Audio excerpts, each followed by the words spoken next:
Young and Flourishing, Transforming Africa. I welcome you so much from News at 8. Thank you so much for choosing Church of Uganda Family TV. And here we are with Flourishing Hub. Now, Flourishing Hub is a program that is brought to you by Young and Flourishing Foundation. This program is mostly intended to inspire, encourage and empower you as a young person, because we know when we are empowered as young people, then we have a brighter future, then we have a developed nation, and together we can transform Africa. Now, Young and Flourishing is built on 4 pillars, which pillars are the basis of this program. The first pillar, of course, is money. Now, we want money as young people, and it is very important that we know the principles of money management, and these are how to make money, how to save money, but most importantly, how to invest this money. Because if you miss out on any of the 3 principles, then you and your money may soon part. The second pillar is daring. Of course, daring. And here we identify and exploit opportunities that will later become world-class businesses. And you who ventures into these opportunities will be a world-class businessman. That is why we say, do not disguise humble beginnings. Do not despise humble beginnings. Do not worry about those who have left you. No, as long as you have the focus, you will be there. Now, the third pillar is mentorship. Of course, we all need experienced people to guide us in order for us to flourish.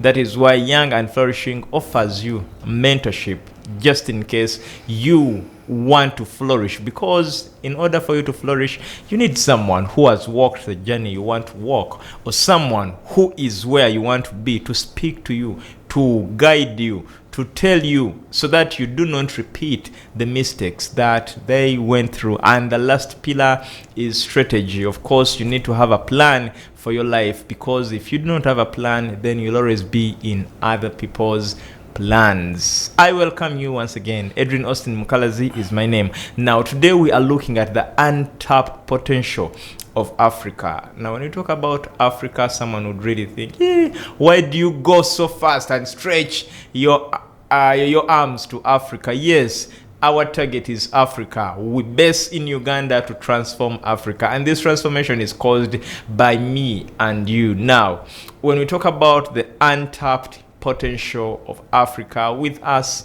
is the one, our friend, someone who has been off this screen for some time. He will tell us, of course, why. But this is none other than Dr. Rumanzi Benita, who is the director of Africa Population Institute. Doctor, we are delighted to have you once again. I think we've had you just twice. This is the 3rd time this year. Yeah. Where have you been hiding? So good evening, viewers. I bring you greetings from Africa Population Institute, and also from my family, my wife and my 4 sons. I'm glad to be part of this show tonight about the untapped potential of Africa. Sure. You know, Africa has always been on my mind. I mean, if I look at what I can do for Africa, I want to do it today, not tomorrow. I feel like there is something we can do today that will help the generations that are yet to come. So I'm sure tonight, viewers who are listening and who have tuned in to Church of Uganda Family TV, you are highly welcome, and I'm sure you are going to learn something. Okay. Thank you. In the first place, you dodged my question. Where have you been? People have missed you. Since the year began, I've traveled twice out of the country. Okay. I've been away, but again, whenever I am around, the time is not favorable. But I tried my level best today to be here. The struggles. That is why we thank you so much for sparing this time.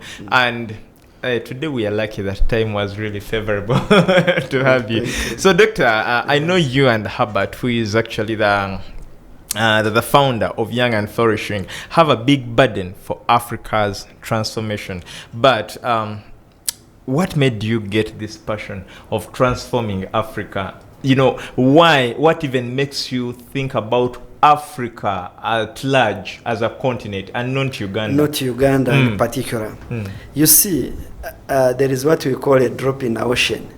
But when you talk of Uganda as Uganda, we can do less if it is about Africa matters. Therefore, if we are to harness the potential, the full potential of Africa as Ugandans, we can't do much. So that's why we have to bring on board everyone that that has a stake to do on this. So there is like Organization of Africa Union, and which was OAU, which later turned into African Union. Basically, it is doing a good job with their headquarters in Addis Ababa. But again, theirs is more or less on policy making. But they are not much on the ground to see what is affecting the youth and the young people. And this one we see as Africa Population Institute. For us, we are operating in the 9 countries of Africa. Okay, we have an impact in the 9 countries of Africa. And we are trying to expand our springboard to the rest of the continent. Of recent, there is an association we have formed, which is called One Map Africa. One Map Africa, we have chapters. Each country will have a chapter. And each country, we are looking at what role they can play in the unification of Africa. So that at one point we can have borderless countries in Africa, whereby we can have a free trade area to move from one place to another. And if you're going to do a foreign exchange, like you need Ghanaian cedis or maybe Nigerian nairas, and you are here in Uganda, you don't need to first go through the City Bank of America to have it changed. And therefore, we will be saving our economies, and we will also be helping the young people to become innovative. And they will love their continent. So in this case, we are literally teaching people patriotism. And I love what Sabit Herbert, the burden he has for Africa is enormous. When you look at the Young and Flourishing Hub, we are literally putting in our very best to make sure we teach the young people how to make money, and instead of running away from this continent. And to make money, you have to look at the risks that are involved. That's why we are now teaching them how to dare in life. Then we are mentoring them at Young and Flourishing. We are mentoring the young people, and at the same time we are forming strategies on how we can achieve this. Yesterday when we were having a Zoom meeting about the unification of Africa, my wife had said, how are you going to make it? I mean, you are just small people here. And I said, you people, you don't understand what is happening. If me, I can do my part in my generation, maybe the people who follow me will also do their part. And one by one makes a bundle. Yes. That's in other words, it is not, the burden is not on your head only. So it is a lineage burden that as you pass it on, the ones you've passed it on will also pass it on to others, and then that is how transformation will come. Okay, look at the legacy of our forefathers, the great Nkwame Nkrumah, the Patrice Lumumba, the Apromito Obote, the Julius Nyerere, the people who fought for the independence of Africa. Of course, they had in mind the Nelson Mandela. If I don't talk about him, he's also a grandfather of Africa. So those are our models. I mean, those are people who put in abaganda bachita okuyiwa omubiri bateka ko omubiri as they put in their very best in order to do what? To have Africa united. So at that time, if they never liberated, at that time, if they never sacrificed, maybe we would still be under colonial rule. Sure. But right now we are fighting for us to be decolonized. You know, there is colonization, and then we got the independence, but you remained a little bit colonized. So we are looking at decolonization. Do you want to mean that we are now in the era of neo-colonialism? so much. You have said it. Because right now what we need to do is, are we independent really? Because if the policies that govern Africa are made in Washington, D.C., and the policies that help, I mean, the funders of AU is World Bank, IMF, and at the end of it all, they will do policies that favor them. Exactly. But we need to look at it maybe like the circle, the way Africa can raise their own resources. They raise their own resources in order to deal with their own problems. And I love it when I hear the newest president on the block, Dr. William Ruto. When you hear him talk about Africa, you feel like, yeah, this is the mind that we need right now. Yeah, we thank also our president. He has always been on Pan-Africanism, and he has spearheaded the East Africa community. And you've seen how East Africa community is expanding. Yeah. We started as Uganda, Kenya, Tanzania. Later on, Rwanda, Burundi joined. Then later on, now we have South Sudan on board. We are looking at, Dr. Congo, came in, DRC. Then we are looking at Somalia joining us. So if Somalia joins, then the Sudan, the Upper Sudan of Khartoum joins. We are expanding. So we will be from coast to coast, border to border. And if we can eventually harness the free trade area, then we remove those border barricades, then we are yet to achieve the Africa transformation that we are talking about. Okay. So it begins with you as an individual. Okay. Yes. Now, of course, when you talk about all this, it is glory in imagination. But we look at a number of challenges that even with the small community we have of the 7 countries that make up East Africa, we still have a lot of challenges. You realize that trade is not free. There are a number of barriers. Now, do you think that this African transformation dream is achievable, especially when we take it this way? Do you think if it has failed with this small community of 7 countries, will it be possible if it widens to now bring in the Africanity, if I can put it like that? Okay, thank you very much, Edrine.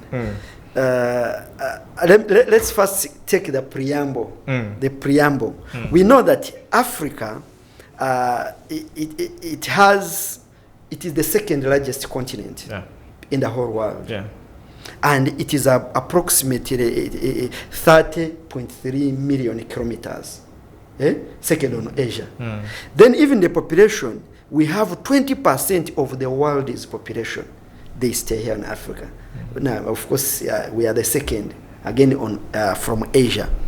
So when you look at that, even the total surface area which we have of the world is 6%. Including the oceans and what. So you can see that Africa, that is a resource. Yeah.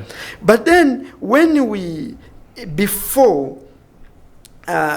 Queen of Sheba visited Solomon, and Africa is known to have been called Ethiopia, which is Kush, and Egypt.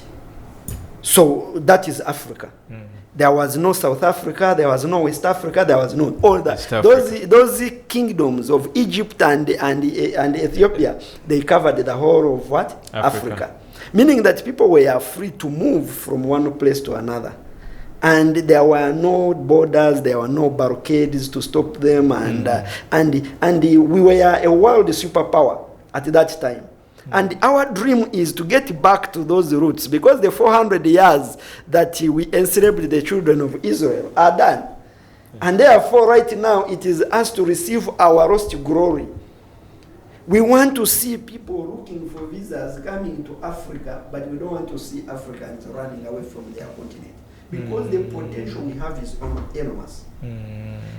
Before we go further, Africa is a house. Houses 1.4 billion Uganda. Africans, according to 2021 statistics. And that takes like 18% of the world's what?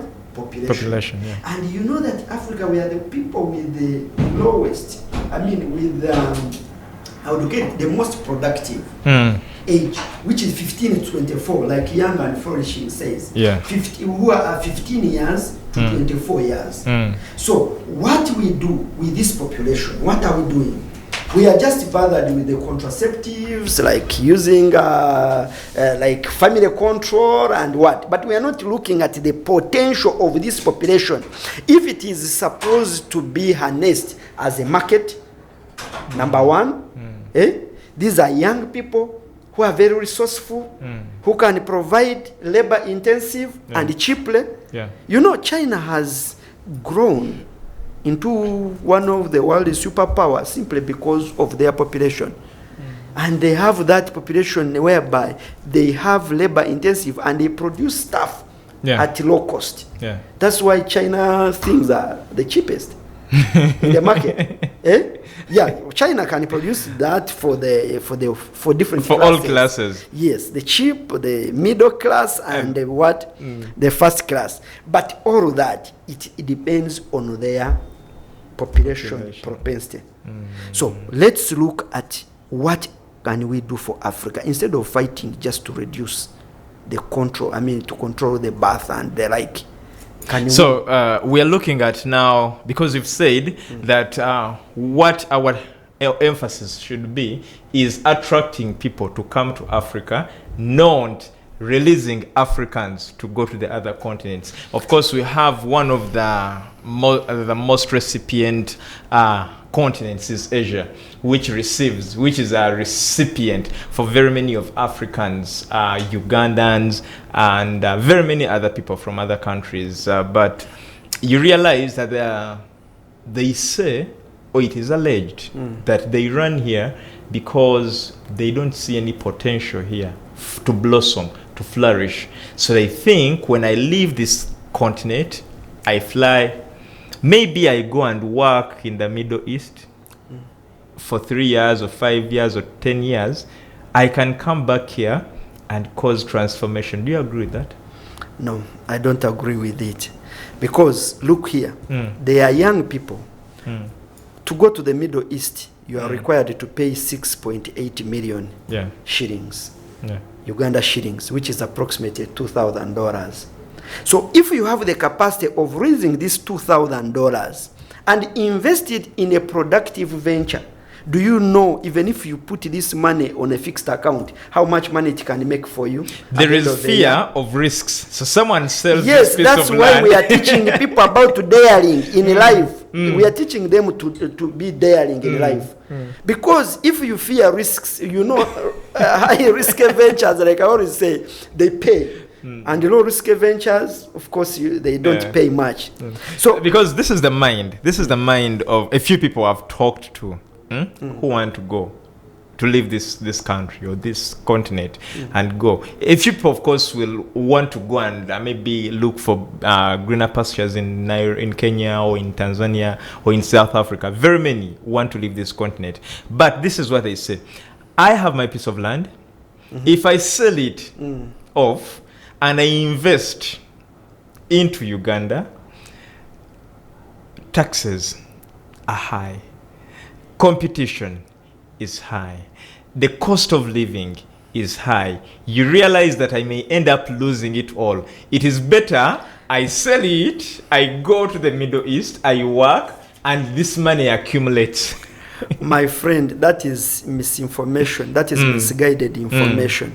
Because when you look at like someone selling, investing in Uganda. Uganda has the lowest cost of living ever.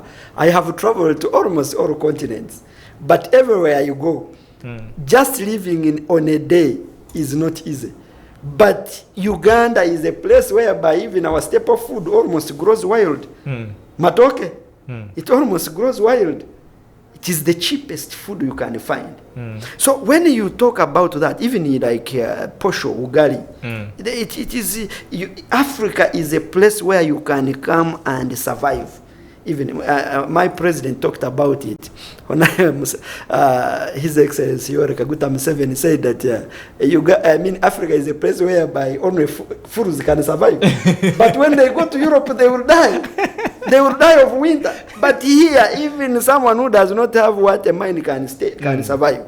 So here in Africa, let's get to the quick to the topic, and we look at this. Exactly. There are several global players. We have China, we have USA, we have Europe, we have India, we have Turkey, we have Japan, and many others.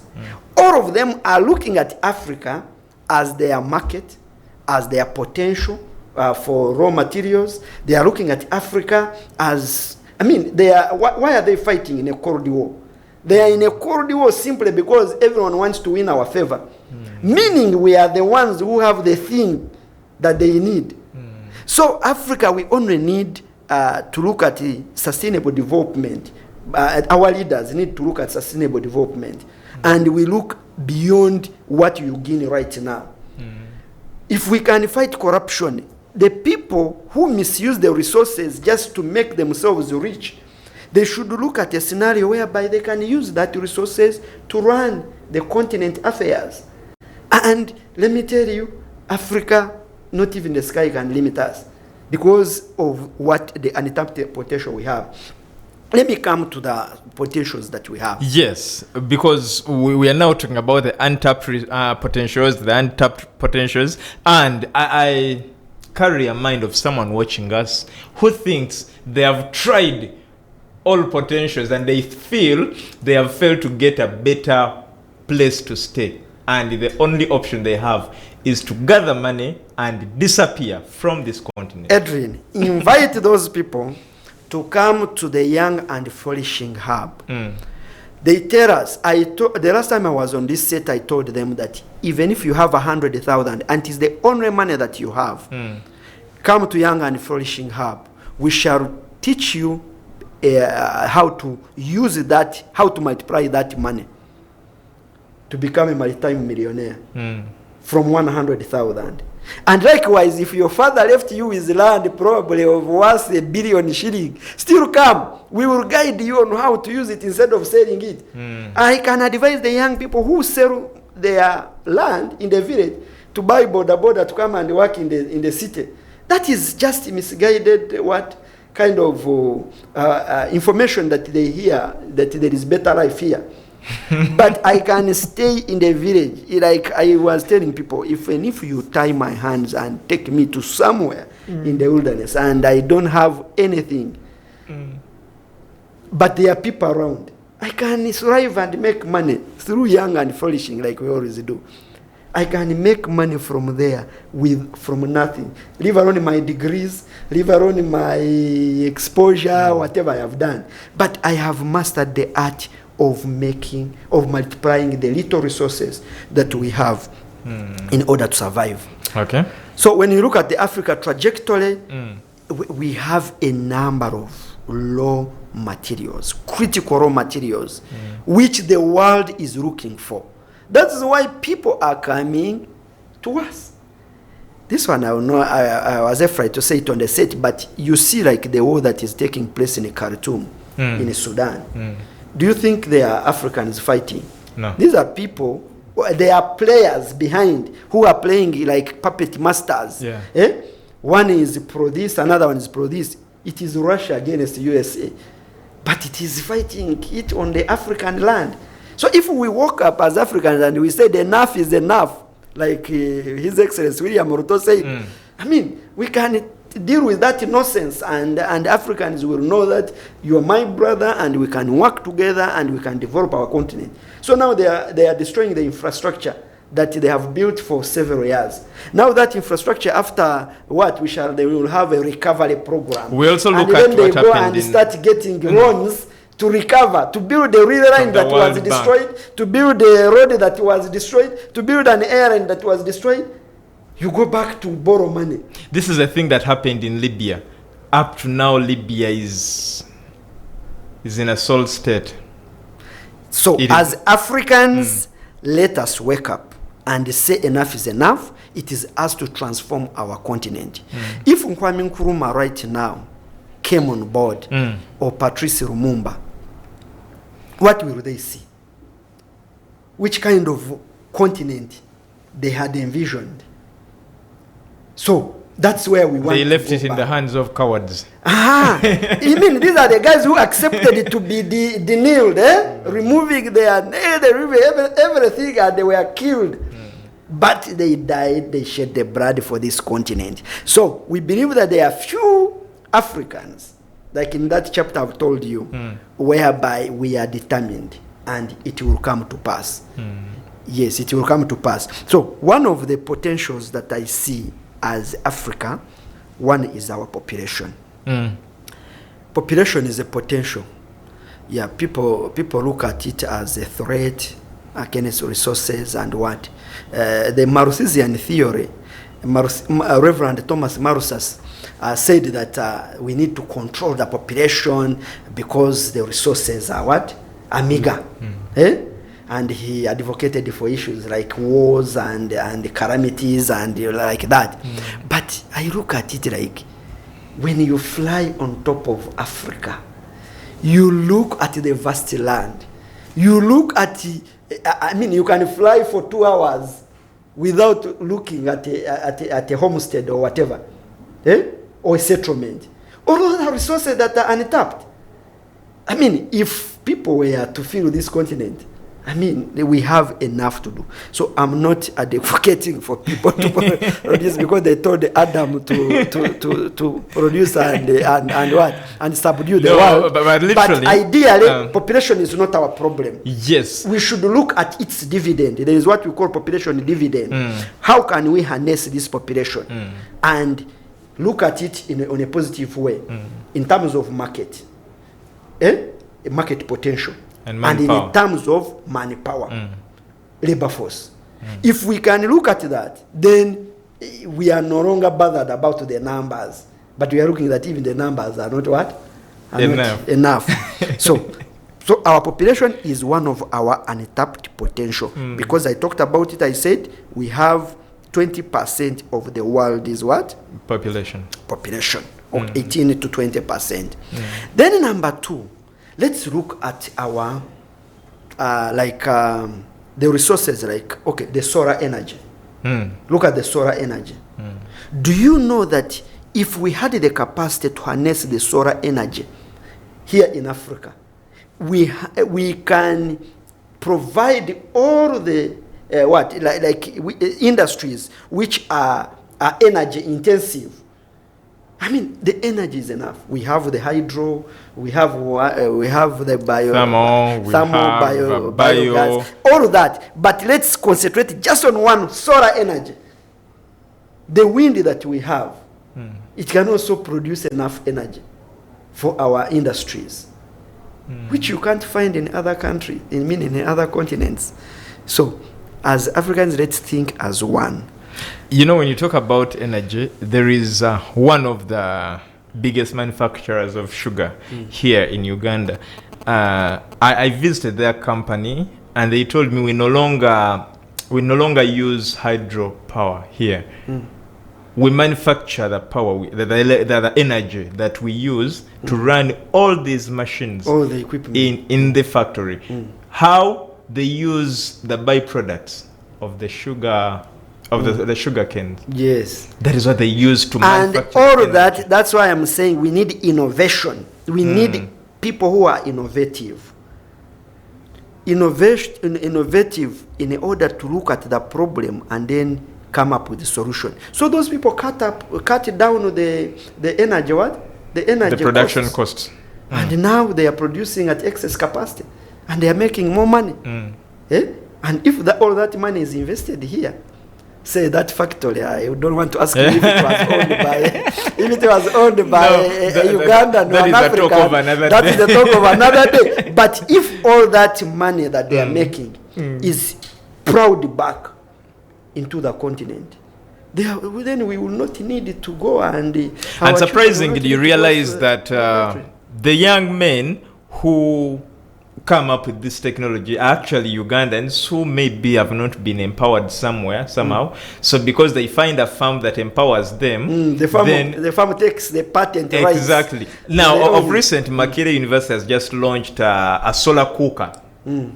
And you realize this is one of the ways people who are in bakery can save the production costs. And now, if they don't have the ability to multiply it and put it in the market, China is going to come and look at the product and they'll produce it at the cheapest cost possible. Exactly. And it will be a Chinese what? And yet it was invented by Makerere. That's why we are fighting to have Africanacity here. That's how we are going to transform our continent. And together we can. That is our strapline as Africa Population Institute. It is me and it is you and I that can do it. Exactly. So we'll continue with the untapped potential. Untapped potential.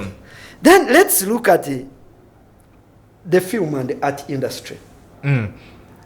Of recent, I was watching this thing of God Must Be Crazy. God Must Be Crazy Part 2. Entirely, there is no other person. The characters are what? Are Africans. And they acted it very well, that even 1,000 of years to come, people will be watching that trail. True. But when you realize the patents, who own the patent? I mean, they are not the owners. Exactly. Maybe the people who did it, I understand that the guy, that gentleman who acted, that Kosa guy, that he was paid $300. Maybe at that time it was a lot of money. But he was paid off. But the movie will be there forever. And someone is earning from it. You look at that. So if that another one is Queen of Katwe. So prominently by Ugandan actors. The set, the location, Uganda. Written by Uganda. By Ugandan, but produced by an American firm. And so they reserve the rights. They reserve the rights. There is another one of Konyi, which was called the what?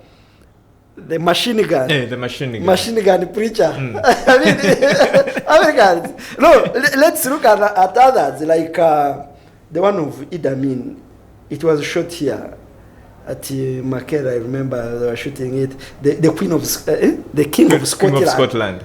The King of Scotland. All that is like, we Africans, we have accepted to be used. But can we come up with the policies that protect the rights of Africans and that can keep their dignity? Because if someone uses, you like read that man of that Kosa man. I mean, his great grandparents would be enjoying that movie. You know, when you talk about copyright, there is a very big issue in this country currently about copyright. It rose from a federation that is headed by the one Eddie Kenzo as the president of the federation. But you realize that there are a lot of controversies that even the people in the art don't really understand how they benefit out of the copyright.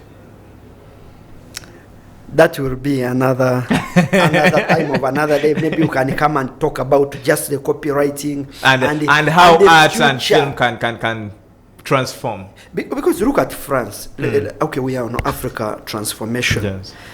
France, the countries which France like colonized, when they were going to give them independence, they had to sign the memorandum to accept that their central reserves will always be kept in Paris and what. So every year, these countries are the ones financing the what? The French kind of monarchy or whatever it is. So if at that time really we had Africans and they stood up and they said, no, this cross is not good. I heard about the cross that was in the like when at the airport saga during that time, and they said that there was a cross that was selling us as Africans to what? All of those ones. I really want to have critical thinkers who would look into that with the mandate of Africanity, so that even if I am paid $1 billion, I would still look at 200 years to come for an African child who will not be there. Because $1 billion, even if I eat it, I mean, I cannot finish it alone. And if I leave it with my children, they have the capacity to squander it and waste it. Exactly. Because it was gotten out of ill wealth. You got it in a wrong way. But then you are selling your continent. So can we fight and say, no, even if you give me $1 billion, I will not accept, because this thing is going to affect my grandchildren. Let Africa remain for Africans. Okay. Number 2, we come to agriculture. Which is actually the backbone of Uganda. Untapped to start potential, with. and we say it is untapped because it is really very perplexing to see that we import food even from a war-torn zone of Ukraine and Russia and wherever. Africa, we have the potential to produce the food that feeds the whole world. Don't think it happened during the time of Joseph only. Joseph, during that time, he managed to produce food that fed the whole world because famine was in the whole world. So, even right now, we can still do that because the Nile runs from Uganda up to South Sudan, then Sudan, then Egypt, and we have those two tributaries coming from Ethiopia, and Euphrates. Joining to all the land is watered, and it is arable. If we can just harness our little technology, like we harness the solar energy to irrigate, to use it to pump the water, and then we irrigate our farmlands, I'm telling you, we can feed the whole world. But it's unfortunate that we still import food from Brazil, from where, it is very unfortunate. But that is untapped potential for Africans and young people who are listening to us tonight. Please wake up. There is something we can do for this continent. There is something we can do for Uganda. There is something you can do for your community that can help the future generation. And maybe before we even go to another untapped potential or resource, why do you think agriculture is really not untapped? Even when we think that we have exhausted it, because you realize the president and the prime minister are preaching the gospel of commercial agriculture.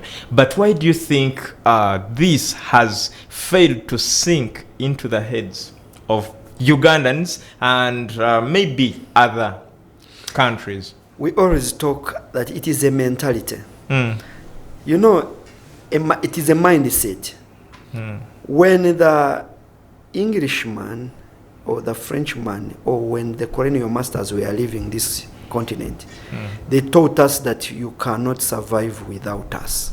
So they killed our ego. We do not believe in ourselves. So we think that everything that is here is not good. It is always greener, the other side. And because of that, we don't trust in who we are or what we are capable of doing. So our mindset, it is just a mentality. For someone like the president has been teaching about Bonabagagawale, Entandikwa scheme, then PDA, parish development models, all those are aiming at getting people out of poverty to be self-reliant and thrive. But for that case, we say, no, look at a scenario whereby, as Africans, we know, yes, we can. We believe in ourselves. Can we say, yes, we can? If we say, yes, we can, then it will work for our good. But if we still look at the other place as being greener, as being better, as other people being better than us, as being second-class citizens, then we will not do much more. Looking at ourselves as an inferior group. Race. An inferior race. Wow. We are taking a short commercial break, but when we come back, we are continuing with the untapped potentials in Africa. Don't go anywhere.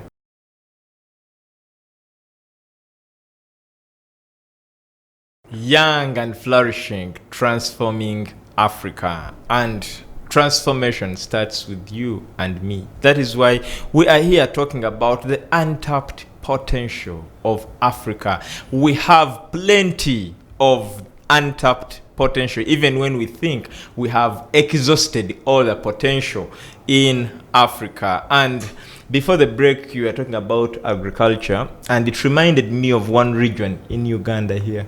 That is the Karamoja sub-region. For very many years, it has been on record that there is no agriculture, farming in that region because of probably the climate and what. Not until the previous hunger that struck the place, that different people have come in to enforce agriculture, and you realize it is yielding. I of course I want to acknowledge the efforts of the Community and Livelihood Transformation Department of the Church of Uganda, but also the Robert Kayanja Ministries. Those are two icons that have caused transformation in Karamoja, and you realize there is a smile in Karamoja. Why? Because I think all they needed was to open up their minds to the untapped resource on their land. Yes, you have said it very well. The untapped potential. All of us, we grew up, people were telling us that Uganda will not wait for Karamoja to develop. And we knew that Karamoja was like a desert where nothing good comes from. But it had been proven beyond doubt that Karamoja, it has the potential even to feed us as Ugandans. Exactly. Because when you look at a scenario whereby there was hunger in the place, people were dying, people were eating leaves, their skin had cleaved to their bones. But the players, I thank God for the church. The church has led. You know, giving people handouts, you'll not be helping them. True. The office of the Prime Minister set a lot of resources to help Karamoja. Giving people beans and posho and blankets and blankets, then the iron sheets and so forth. Diverted. But let me tell you, you need to ask them what exactly they needed. These men, their mindset was even men are not supposed to do what? To work. Yeah. It is only women who were working for the communities. I saw that even women are the ones who are searching houses. That was just a mindset. But when these key players went into Karamoja, they first gave them food, which was Karamoja Cry. Then they had Karamoja Smile, give them Christmas and other things. But then later on there came plant, plow, and produce. And it was just like a pilot study. They tried. We saw the greenery. The greens coming up, and we are like, yes, these beans, if they can grow in Karamoja, if this maize can grow in Karamoja. And then of recent, we saw that sorghum, you know, it is their staple food. People of Turkana, people of South Sudan, people of Karamoja, people around there. I think those Nair Hamad's people. Now, the sorghum that is there, I come from Kabale. Kabale is known for growing sorghum. But I'm telling you that I had never seen that finger of sorghum anywhere in Kabale in my all my years. Meaning that place has been there, the land has been fertile, but it has been untapped. True. So can we right now learn from that Karamoja case or scenario, and then we transform our continent? We now know that each region is capable of producing their own food. Right now, the only problem is the storage. The food is going to be too much, and it has to be stored very well, so that we fight against aflatoxins. Because you know the way food is harvested, is handled, and it's kept. So that one matters, and we need to fight against the pesticides and the like. But ideally, we now know that in Karamoja, food can grow. So let's get that in a bigger picture of Uganda as a whole, and then Africa as a whole. So we shouldn't be having WFP, World Food Program, and all of it is targeted to come where? To Uganda and to Africa. Yes, it is a humanitarian organization to help people. Yes, it is good. But someone who feeds you, controls you. Exactly. Someone who gives you what to eat, eventually you have to dance according to their tunes. Exactly. But if you have food independence, therefore now you can do whatever you want to do. We can also look at this. Now we are getting into GMOs. Yeah. Genetically modified foods. You know those genetically modified foods, we can say that it is only Edrine that is planting it in his farm. Me, I'm not going to plant genetically modified foods. Let's continue with our indigenous seeds. But the problem with that is that with plants there is always cross-pollination, and you can't control. Your breed will come and affect my farm. And at the end of it all, we'll find that you can't produce the seed, and you have to go back to them to get the seed. Yeah. And it will be very unfortunate for us. True. For us, our grandparents, whenever they harvested maize or beans, they would get a little and put it aside. Whether it is maize, they would hang it. And whether there is beans, they would keep it aside. And even if all the food in the house is finished, they would never allow you to eat that food, because that one is the seed waiting for the next season. The next season. But right now, if we get into this, do you know what will happen? At the end of it all, whether you keep it or not, it will not have the ability to reproduce. Exactly. At the end of it all. You have to go back to narrow, you have to go back to what, and now, who controls it? You don't know. So may God have mercy upon Africa. Sure. And let's harness our potential, and we fight against any ill intentions of people who may wish to wipe out the white race. Sure. And what it takes. So let us continue with the other untapped potentials. Yes, if we talk about the untapped potential of Africa and we forget about the mineral resources, we will have forgotten so much. Sure. You know, the minerals, talk of any precious metal, any precious stone, it is found here in Africa. From uranium to diamond to silver to gold to a lot of it. Like of recent, I was happy when the president launched the factory in Rwanda, in western Uganda, in Kigezi, about tin. Do you know that the tin that we have there is enough to supply the tin, all the metal fabrication that we need in this country? If the factory is built there, so that instead of selling the raw material, we can have the factory there. And do you know how many youth it would employ? So that is the untapped potential. It has been there for years. And people have been there. I'm sure where it was, there are many people who shifted from there and went to Bunyoro and went to Toro. The Bachiga you heard about. They went to those places. But did they know that under the land which they were living or vacating, it had that resource? That's what is happening with Uganda, with Africa. We have Did we know that we have oil in the Albertine region before? No. If we knew that oil was there, maybe we wouldn't have signed a memorandum with this Arab world and what? We would be producing our own oil. Sure. And do you know that if you have the oil, then we have everything that pertains to life here? We need to stop dependency,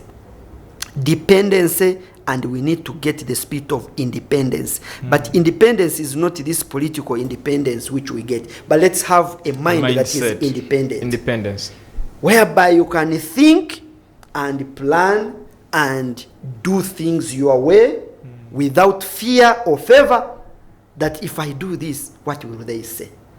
And I thank God for the recent, you heard about the recent bill that was signed And they were saying, oh, if the president signs it, and this is what is going to happen to Uganda and what. But at the end of it, all these people need us. Exactly. So if they need us, they may even fear putting sanctions on us. They need us. So at the end of the day, we've showed them that we have an independent mind. And that is the most important thing. It also comes to maybe the children that people are producing. You know, our forefathers, they managed to educate us. And they were illiterate, but they educated us. We became doctors, lawyers, engineers, and what. But again, we are building a bad mindset whereby now the engineers and the doctors are failing to reproduce themselves in their children. Why? Because they are over-pampering. All of us, we know this phone. Yeah. And we know how it works. Yes. And we know how to use it. But we don't know the components of how to make it. We can't make it. So which means you have to keep on depending on the one who gave it to you. Yes. So to avoid that, can we all we know is the difference in the brands. Yes.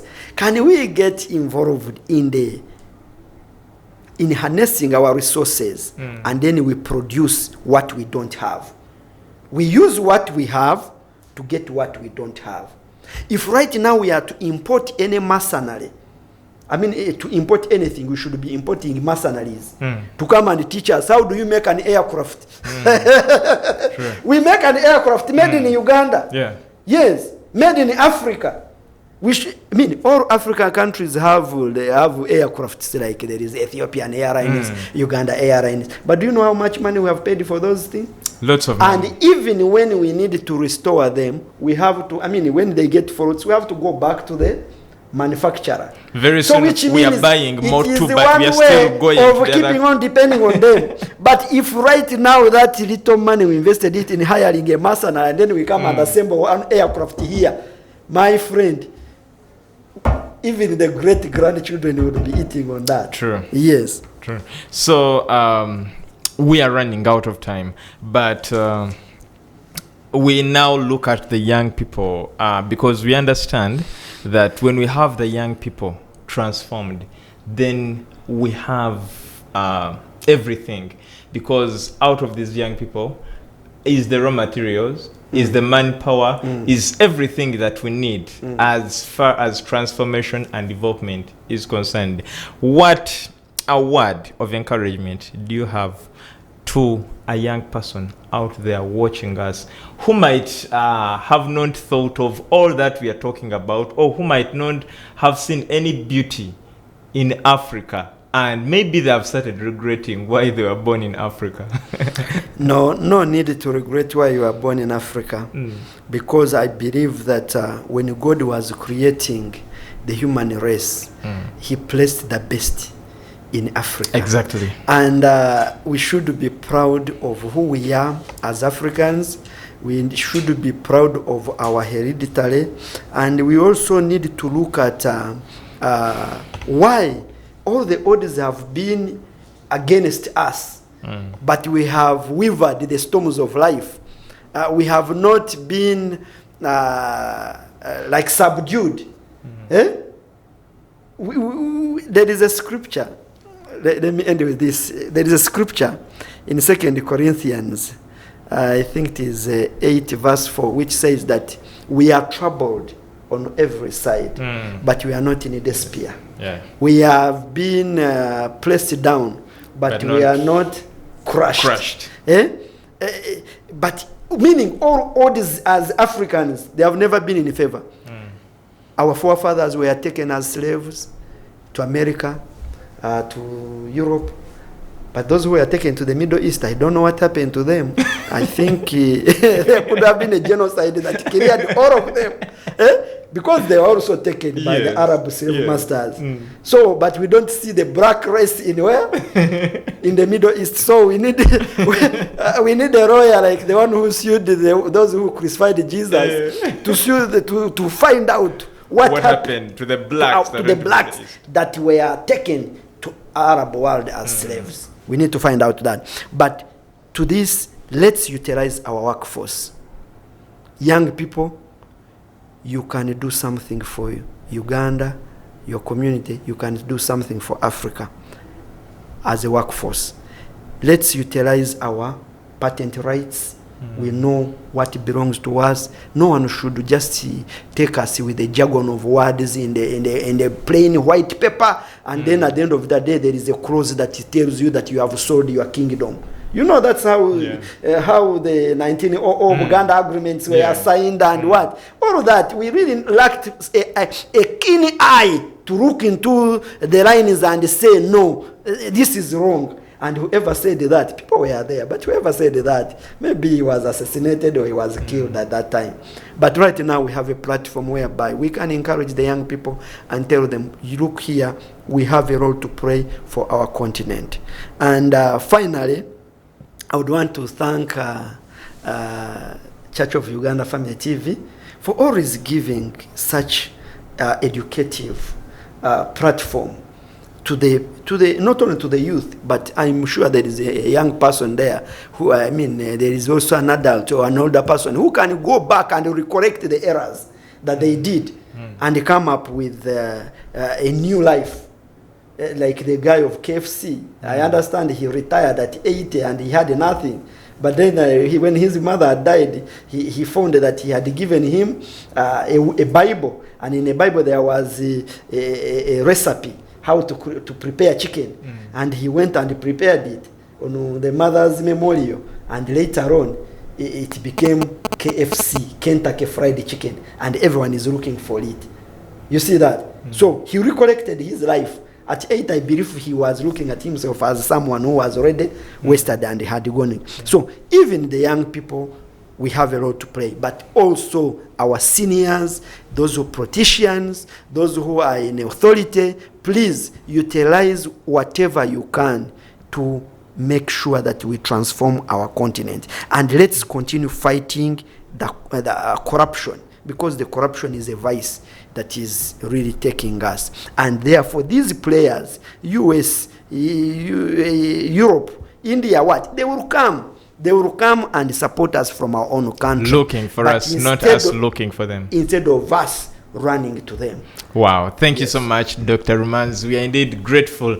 And I believe you have learned a lot out of this discussion. Now, you can follow this conversation and very many other programs of Flourishing Hub on our YouTube channel, that is COU Family TV. God bless you. We meet again next Monday sometime.